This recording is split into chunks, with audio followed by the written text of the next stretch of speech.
nag-file ako ng case against Congressman Kiko Barsaga, cyber libel. That is a criminal case because of his allegation na kami raw ay nabayaran ni Mr. Enrique Rason para tulungan o para iluklok na speaker, si Speaker Martin Romualdez, na sa matter of fact during that time wala namang kalaban si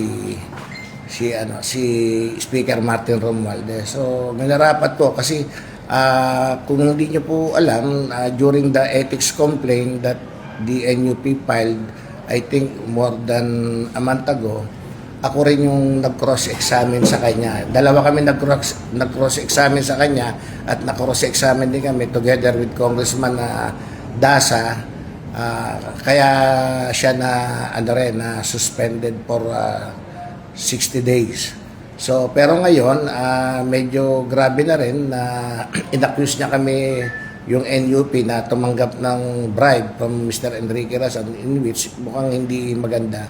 Kaya minarapat ko na mag-file ng case against him. At if I'm not mistaken, yesterday nag-file din yung chairman ng NUP, si Congressman Deputy Speaker Ronnie Puno. So, yung all legal questions should be directed now to my lawyer, Attorney De Silva. Kung baka may kilala